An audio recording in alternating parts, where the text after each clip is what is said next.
What if I told you that the most valuable thing taken from you, yes, you, today is not your money, not your identity, not even your data.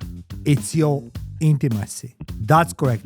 Your intimacy. And what makes this dangerous is not the moment it's taken, but what can be done with this years later.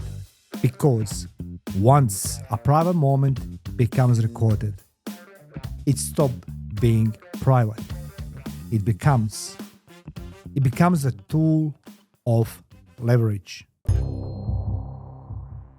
Hello, all of you risk takers and truth seekers, and welcome. Welcome to the podcast Life the Battlefield, where we don't just expose stories, we decode systems. Those who don't know me, my name is Bekes, and I'm the Guinness World Record holder for the longest audio broadcast. As well, I survived 1,800 consecutive combat days in war. And my background spans in military and diplomatic intelligence, high-end security risk operations, and decades of investigations across governments, corporations, and foreign environments. And everything I share here on podcast comes from experience, not the theory. I prefer the facts, not opinions. Today's episode is not about paranoia. It's not about conspiracy. And it's not about sensational headlines. This episode you need to watch, where you're going to learn how intimacy is quietly turned into intelligence, and why most people only realize it when it's already really too late.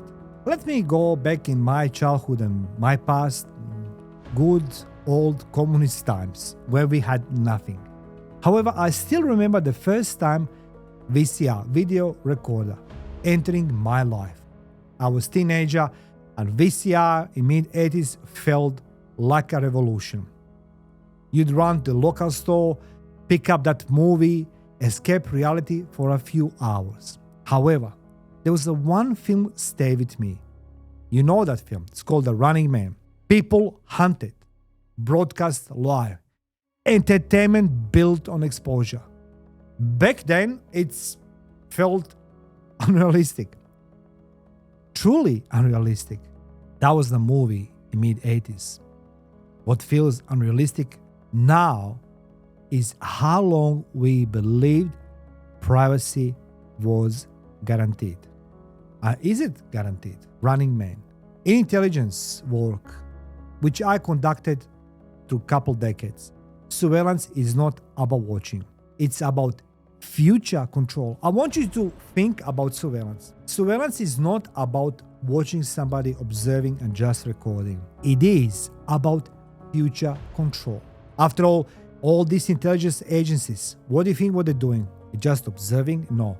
They doing surveillance, they monitor and they record, because it's about future control. We come to this a little bit later, because the most powerful weapon is not the violence. Not at all. It's possession. Images, audio, video. Captured once, using forever. Historically, the most effective operations were not rushed. Material was collected, stored quietly, and activated years later. Just for your perusal, I'm talking this from my working experience. As I mentioned before, my life was about human intelligence, either in a high-risk military or in diplomatic environment. I wrote several books, investigative interview techniques, competitive business intelligence, importance of establishing identity, and decoding shadows of the seed. So everything I'll share today with you will help you to protect your life, life of your children, for the future generations to come. Because reason why I'm doing this today, it's not that I just want to equip you and arm you with the knowledge. It's happening everywhere across the globe, and you should be very careful not to become somebody material which is collected, stored quietly, and perhaps activated years later. I'd like to share with you the story. Fast forward today. Recently I read an article on BBC about private accommodation and problems. You agree with me that private accommodation has exploded. Short-term rentals, private apartments, informal hotels, light regulation and inconsistent oversight. And now there's a multiple confirmed cases across multiple countries where hidden cameras were found inside supposedly private spaces. That's not an accident, not misunderstanding. It's recorded, it's stored, monetized. I'm referring to the one couple who was in China in hotel. It's on a BBC. I put in a description section link. You can read it in my article. It's there. This couple find out that they've been recorded, and actually while they've been intimate, the intimacy has been live streamed. So guys, when you're traveling, I know you're looking to have some cheaper options and some options which are going to be tailoring your budget. Or maybe your girlfriend says like, look, I like to stay in private accommodation. I don't want to go in a hotel. You know, people love to go in Asia, Bali, Phuket, list goes on. But nobody checks what it is actually in these places. How often, ask yourself, how often do you check Dr. Google and say, what's the background and historical value of that place I'm going to rent? That this place had the problems in past, now, or maybe it's going to have a future. So it's related to this couple I was reading on BBC. They've been monitored. The intimacy has been live streamed, and only by accident, husband or wife, they go online and they find out that actually the intimacy has been monetized. That's the one way. Now, there's two scenarios I want to share with you. What can possibly happen to you, or what can happen to anybody when you go travel abroad. From a risk perspective, these fall into two scenarios. Scenario one. Imagine you are just a person of interest, a frequent traveler, a professional, someone with access, influence, or networks. Here, surveillance is deliberate. It's given to you for the reason. So if you are somebody who has influence in some domain of the business or life, or maybe working in the government, and you've been identified as a person of interest, someone will approach you via social engineering. That comes first. Trust is built and recording follows. For those who like to know more about social engineering in human intelligence or in collecting intelligence informations, let me know. Happy to share with you more information. No threats are needed. Leverage already exists, and that happens when person talks to other person in social engineering. I explained this in several of my videos, but I'm just going to remind you quickly. Social engineering is creating the environment via the pretext, which basically means you are identified as a person of interest, and I am some law enforcement agency who learn everything and anything about you and are sending the person to engage you in conversation, and you are usually engaging with that person over some irrelevant piece of information which is familiar to you, and you start building the trust, and conversations start developing, and surveillance is rolling. This is a most likely scenario for you. Scenario number two. Just imagine you are just a traveler. No power, no secrets. Here is the motive as a profit. Your intimacy becomes content. Sold, streamed, archived. Different motives, same outcome, and you lose control. As I mentioned in this article, and many Airbnb accommodations, people has been recorded and their footage has been sold later. The question is, what happens after recording? That's where you need to now take a deep breath and understand. This is where most conversation stops. End of story. But risk began after discovery. You travel, you enjoy a good time, you have no idea you've been recorded.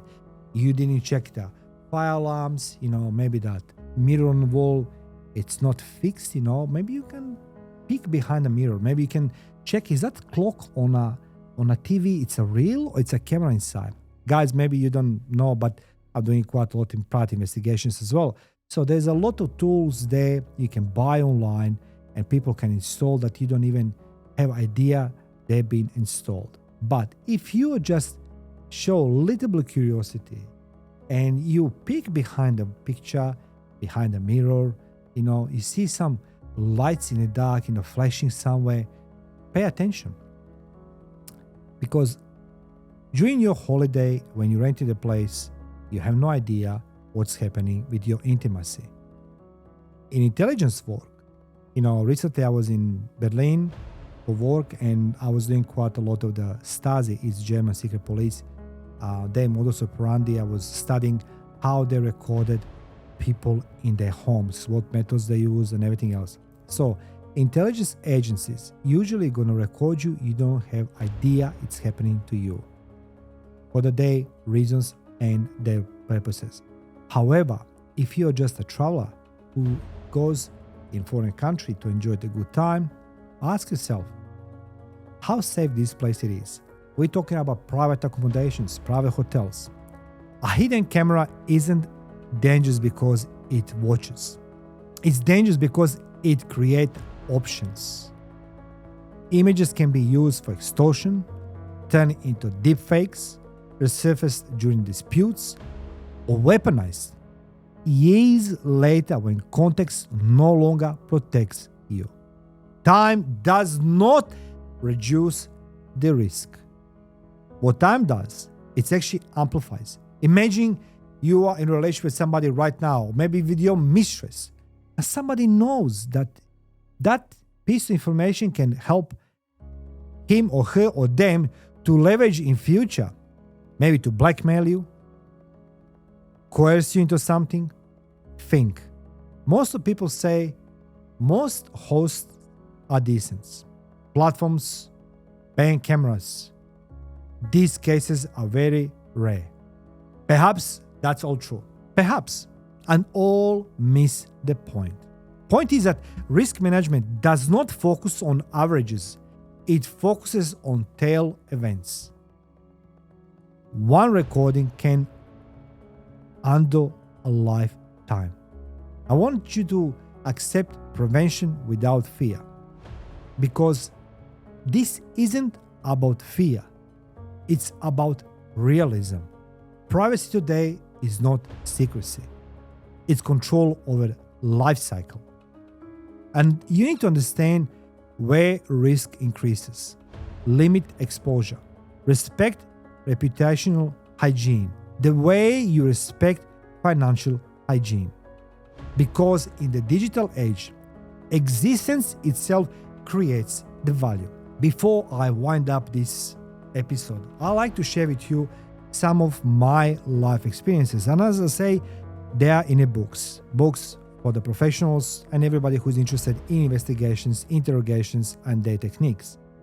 If you like to go on my website, mariobekes.com.au. I put in a description section down, so feel free to check. Everybody can be the victim. Me, you, everybody. But you can reduce that risk, particularly in today's digital DNA age.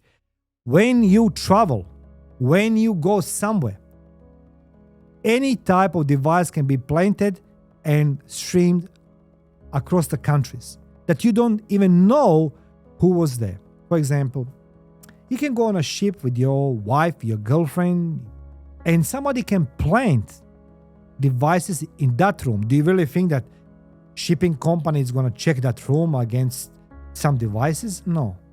But you can, because that device can be hidden anywhere. But still you can see, because if they have the access to plant that device, you have access to discover this device. So basically what that means, if they put behind a mirror, you can move the mirror as well. Be careful when you're traveling. Don't just rely on a beautiful reviews on a Google. Don't just trust. Use your instinct. Is this a good place for me to stay? Is it safe? Most people are good. Most stays are uneventful. However, system fail because a few exploit silence. The real danger is not being watched. It's what can be done with what captured long after you stop thinking about it. I've been there, I was working that field. And this is life the battlefield. Where you can be seen, be heard, be known. But never forget, someone else may be watching you right now. Please let me know in the comment section below, have you had that experience that somebody was recording you secretly? Let's go learn from each other how to prevent in future. Thank you for watching. Feel free to subscribe, share, like, and comment.